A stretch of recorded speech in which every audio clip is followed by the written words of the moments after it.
Hello बच्चों, हम यहाँ पे एक क्वेश्चन दे रखा है, तो चलो इस क्वेश्चन को एक बार रीड करते हैं।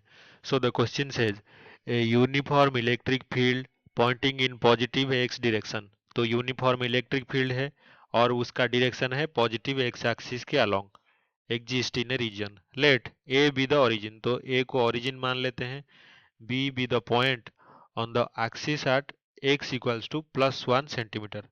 तो बी एक पॉइंट है एक्स एक्सिस के along 1 centimetre away from origin A and C be the point on y axis।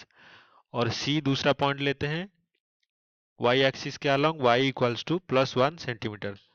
तो A और C, B और C दोनों क्या है एक्स एक्सिस पे और y एक्सिस पे रेस्पेक्टिवली 1 सेंटीमीटर अवे हैं।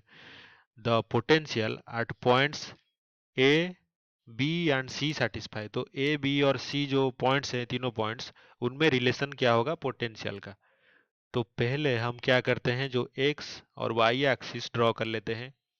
तो ये हमारा है एक्स एक्सिस, ये है वाई एक्सिस। जो इलेक्ट्रिक फील्ड का डायरेक्शन है वो एक्स एक्सिस के अलोंग है। तो यहाँ पे हमारा पॉइंट क्या है, ए पॉइंट है ओरिजिन पे, और जो बी पॉइंट है वो एक्स एक्सिस के अलोंग है 1 सेंटीमीटर अवे। तो ये है पॉइंट बी। यहाँ पे क्या है, यहाँ पे है पॉइंट सी हमारा वाई एक्सिस पे है, तो ये भी 1 सेंटीमीटर और ये भी 1 सेंटीमीटर।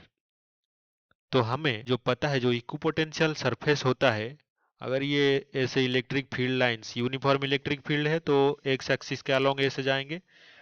तो अगर हम इक्विपोटेंशियल सरफेस ड्रॉ करें perpendicular perpendicular to electric lines of force, तो उसमें जो भी पॉइंट्स लाई करेंगे वो क्या होंगे, दोनों के पॉइंट पोटेंशियल्स इक्वल होंगे। तो यहाँ पे क्योंकि सी और ए दोनों इक्विपोटेंशियल जो लाइन है या फिर इक्विपोटेंशियल सरफेस है उस पे लाई करते हैं, तो ये हमारा क्या है, इक्वी पोटेंशियल। तो यहाँ पे पोटेंशियल इक्वल होंगे, तो जो भी सी है वो इक्वल्स टू हो जाएगा भी ए। लेकिन और एक रिलेशन हमें पता है, कौन सा रिलेशन, जो ई के माइनस डायरेक्शन में अगर हम जाएंगे तो ये क्या है, negative rate of change of potential. तो पोटेंशियल क्या होगा, अपोजिट में चेंज होगा। तो पोटेंशियल जितना बढ़ेगा तो हमें इलेक्ट्रिक फील्ड के अपोजिट डायरेक्शन में जाना पड़ेगा, माइनस डायरेक्शन में। तो यहाँ पे वो डायरेक्शन कौन सा है, ये ये डायरेक्शन है राइट टू लेफ्ट। तो ए और सी पॉइंट पे पोटेंशियल क्या है, ज्यादा होगा भी बी से। तो इनमें से कौन सा ऑप्शन हमारा सेटिस्फाई कर रहा है कंडीशन, ये जो ऑप्शन बी है ये हमारे ऑप्शन के साथ, आंसर के साथ मैच कर रहा है। तो आई होप कि आपको समझ में आया होगा। Thank you.